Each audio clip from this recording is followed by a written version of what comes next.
Espartanos! Espartanos, bom dia pessoal, beleza? Tudo tranquilo aí? É isso aí, Espartamos junto aí, mais um domingão. Ahul! Pessoal, continuando o capítulo do livro aí, Heróis de Esparta, capítulo Esparta e Atenas. Aqui a gente já começou a entrar na história da guerra dessas duas potências militares, né? Esparta e Atenas. E aí, então, no último podcast, continuando aqui, a história que onde o pessoal juntou aqui no teatro, né? O Filipe, o Cláudio Germânico, né? O do Stratobatus, né? No caso, Fidipis Stratobatus, né? Fidipides, aquele nome desgraçado que eu falei no último vídeo, e o Marcos Agrapa, né? Para conversar no teatro sobre Esparta. E aí, no último podcast, eu falei, né? Sobre a união que Esparta fez com vários outros povos, né? Então, o Strovatus estava explicando justamente, eu vou falar Strovatus que é mais fácil falar do que Fidipides, né? Fidipides, ele estava explicando justamente isso. Ele é ateniense e estava explicando que Esparta não foi para a guerra sozinho, que Esparta teve muita ajuda de outros exércitos aí, né?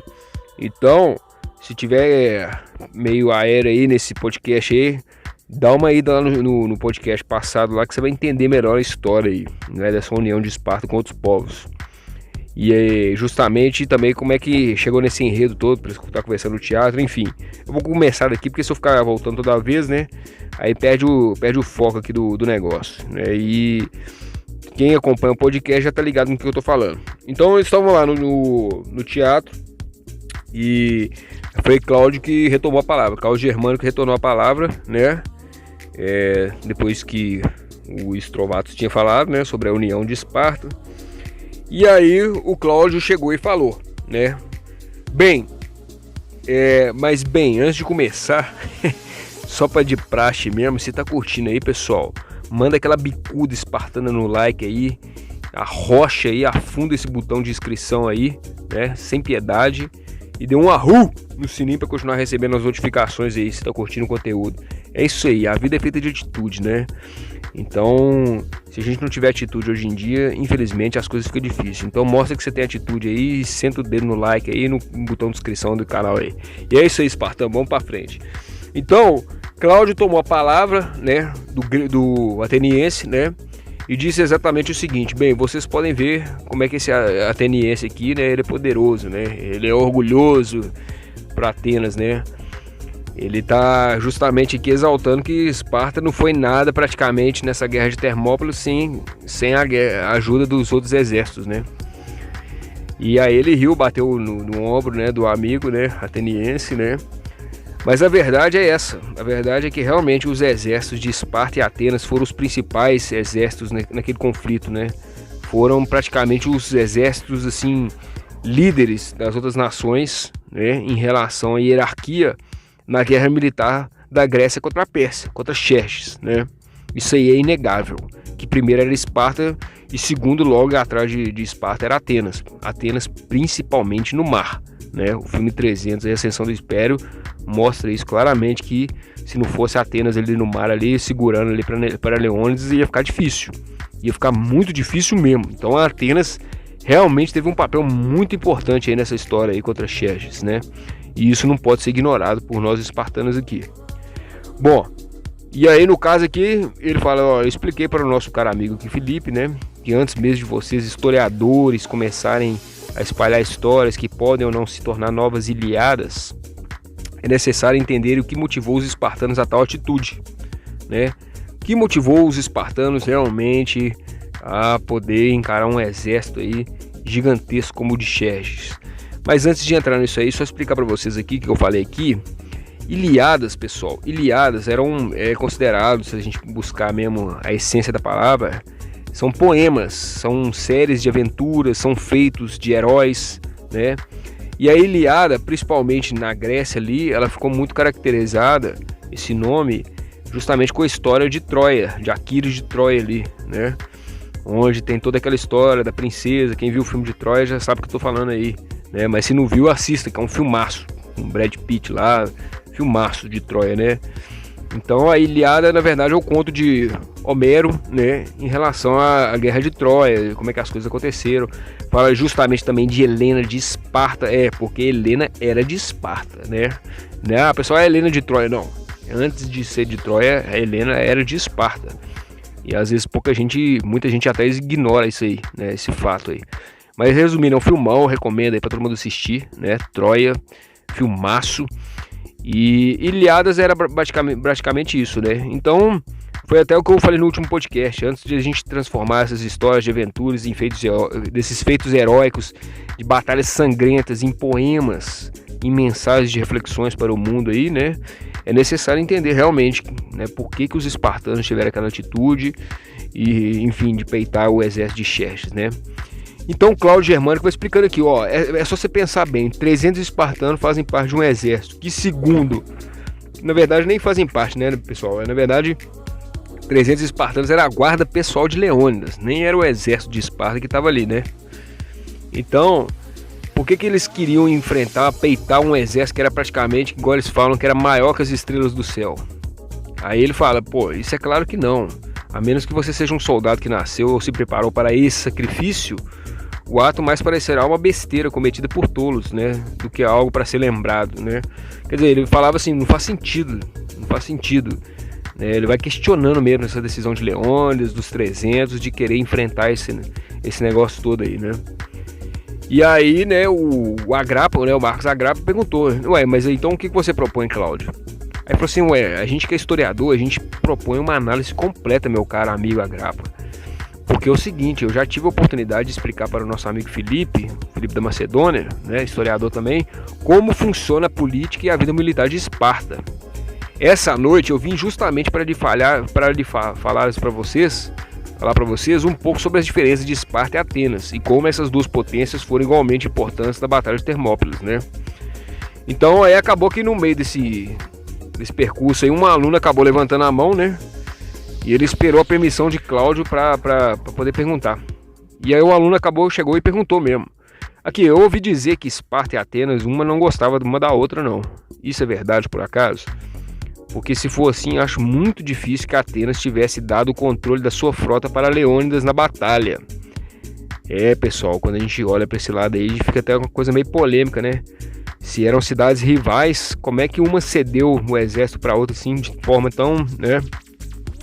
E aí o Cláudio sorriu, né? E aí começou a explicar. Essa é uma pergunta realmente muito interessante, né? Inclusive que eu vou deixar meu amigo ateniense aqui, né? O Fidipides, né? Estrovatos aqui responder essa aí, explicar como é que foi isso aí. E aí, né? Essa pergunta foi na veia ali, foi na canela. O aluno foi bem certeiro ali na pergunta dele, né? E aí ele realmente fala, realmente, de fato, sempre me perguntam isso, por onde quer que eu passe, né? A minha cidade, Atenas, vai explicando os Trovatos ali, né? Ela localiza na península da Ática, né? Ela fica ali numa península da Ática, né? Que fica ocupada pelos jônios há pelo menos 10 séculos, né? E aí ele vai explicando que a população ali de Atenas, a população é livre, né? Antes de nós, grandes proprietários de terras, trabalhadores por escravos, né? Pelos georgoi, né, pequenos proprietários de terras, trabalhadas por eles mesmos, pelos demiurgos, trabalhadores livres como artesãos, comerciantes, proprietários de pequenas oficinas, médicos, adivinhos, até mesmo professores. E aí a gente realmente vê que Atenas tinha uma diversidade muito grande de outras funções, né? O pessoal não ficava só focado em guerra, né, pessoal? Então a gente vê que realmente tinha várias profissões dentro de Atenas, assim, comparado com Esparta, né? E aí fala que as últimas duas classes são formadas praticamente pela união dos elementos ali do povo ali, né? Então quando começou a colonizar ali em outras localidades, aumentar as trocas, né? Entre os países, vários estrangeiros conhecidos como metecos fixaram-se por lá e dedicaram-se ao comércio. E Atenas realmente, pessoal que mexe aqui com venda, que acompanha o canal, né, que mexe com marketing digital, que mexe com venda, Atenas era fodaça em vendas, né?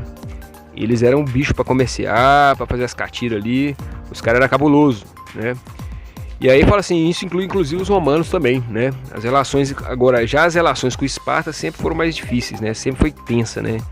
Isso não tem como negar. Durante nosso conflito com os persas, procuramos sempre ser do tipo mais gentil com os espartanos, né? Porém, depois de certo tempo, as nossas relações praticamente azedaram, a ponto de nós nos enfrentarmos de novo constantemente, né? Então é assim, pesado, né? São duas potências militares que viviam em guerra, que sempre tiveram em guerra, tiveram que se unir ali, naquele momento ali, para enfrentar um exército, né? E é complicado, pessoal, complicado mesmo, cabuloso, né? E aí o Cláudio interrompeu o amigo e fala, pô, como eu já tive que explicar ao nosso amigo Felipe, Esparta se dedicou muito à vida militar, né? E colocou esse aspecto intelectual e filosófico completamente de lado, né? Para eles, quem se dedicava a esse tipo de atividade perdia um tempo valioso que poderia ser gasto no combate aos inimigos. Então é o que eu acabei de falar aí, né, pessoal? Essa diferença entre Esparta e Atenas, com certeza a gente vê que o número de profissões dentro de Atenas, a questão da malícia com o comércio, né? Então, assim, era muito mais forte, era muito mais... tinha um poder muito mais incisivo, né, em Atenas do que Esparta.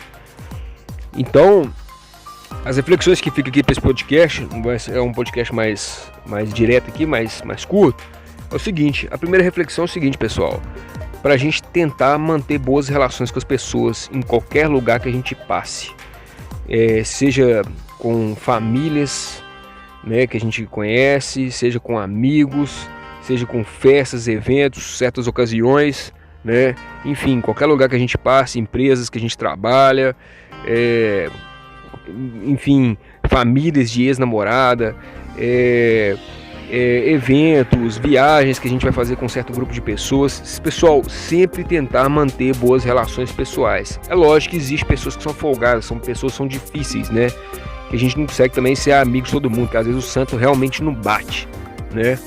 Mas sempre mostrar ser cordial, né, pessoal? Ser cordial, ser humilde, né? Ser receptivo, ser generoso, né?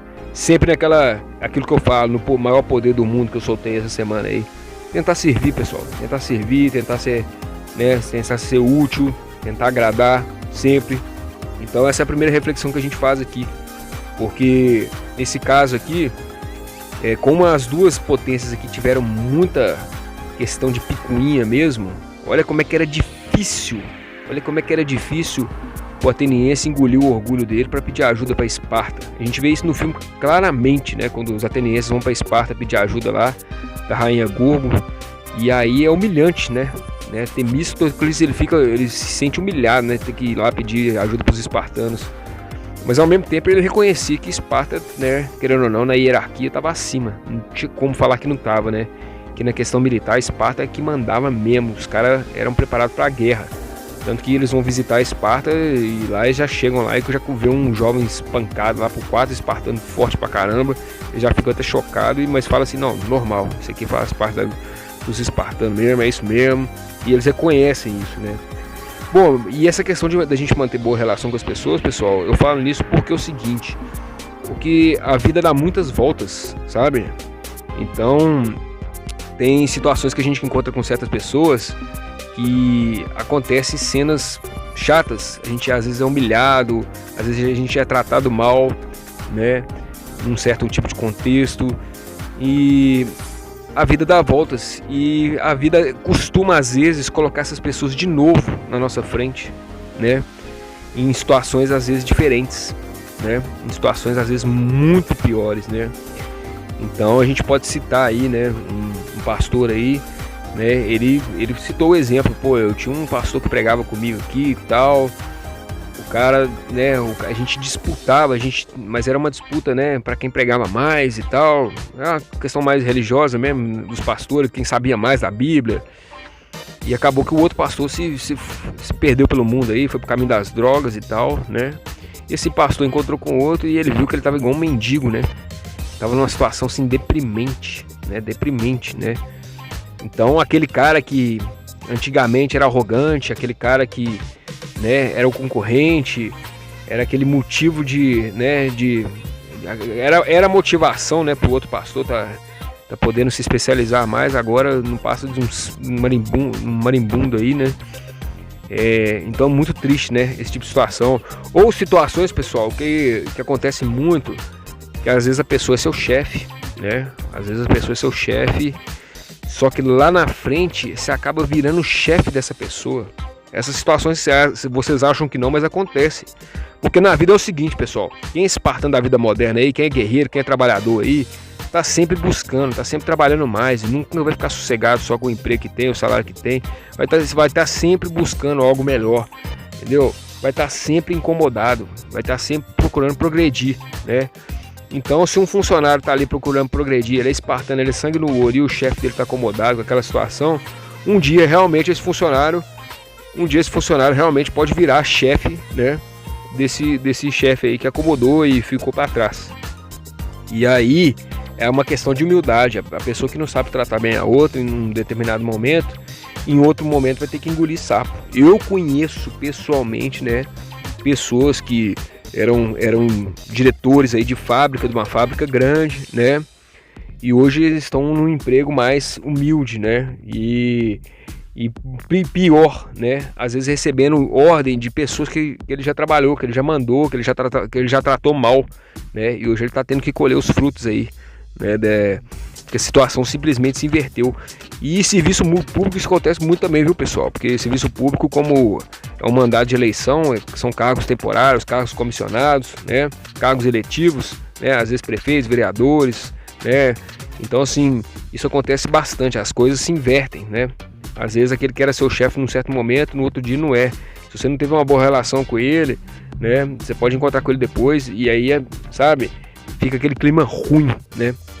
Bom, e para fechar aqui, pessoal, a última reflexão aqui para fechar o podcast é o seguinte, pessoal, a gente não tentar ter inimigos. Por que eu falo não tentar? Porque é questão de tentar mesmo, porque às vezes vai ser impossível, né? Às vezes a pessoa não gosta de você, ela cismou que te odeia, que não vai com sua cara e você não pode fazer nada, né? Mas é interessante, uma coisa que eu fiz e tenho feito na minha vida, de em todas aquelas pessoas que eu acho que podem ter sido meus inimigos, que podem me odiar, que podem não gostar de mim, e pedir desculpa para elas e falar, olha, tá tudo bem, você acha que eu sou seu inimigo, mas eu não sou, sabe? E vamos resolver as coisas. Eu acho que todo mundo deveria fazer isso, sabe? Com ex-patrão, com ex-namorada, com família, né? Com pessoas que tiveram divergências mesmo fortes, de brigar, de xingar, de ter desavença forte. Procurar essas pessoas, tentar conversar, tentar resolver as coisas, tentar resolver essa situação e ter paz na consciência, ter paz no coração. Principalmente, pessoal, usando perdão. Se a pessoa ainda te fez mal, ela arrebentou com sua vida, você perdoar, você mostrar para ela que tá tudo bem. Ela pode até continuar te odiando, mas ela vai entender que do seu lado você deu carta branca e que nada mais, né, te incomoda. Você tem paz no seu espírito, você tem paz de consciência, tem paz no seu coração. Então a gente tentar passar por essa vida aqui, pessoal, que é muito curta, sem tentar ter inimigo, né? Não vou falar que eu também não tenho inimigo, eu devo ter. E se tem, já peço desculpa aqui de antemão pelas coisas que tivemos. E se achar que é meu inimigo mesmo, me procura, vamos tentar resolver, né?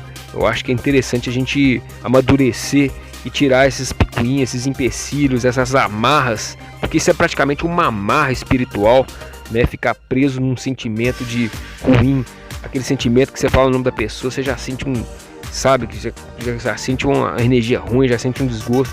É horrível ter esse tipo de sensação, pessoal. Eu sei que tem pessoas que realmente são insuportáveis, né? São pessoas ruins e tal, mas a gente só, né? Se a gente não conseguir fazer isso pessoalmente, de conversar, pelo menos que a gente ore por ela, que a gente deseje o melhor para ela. Eu acho que é assim que a gente tem que tocar a nossa vida aí. É isso aí, espartanos. Espero que vocês tenham curtido aí o podcast. Mais histórias domingo que vem. Espartamos junto, curtiu, deu uma rua aí no sininho. Clica no botão de inscrição, compartilha para quem você curte, comenta aí nos comentários aí. E é isso aí, comenta nos comentários, eu já fico arredondando de novo. É isso aí, pessoal. Espartamos junto aí. Arru!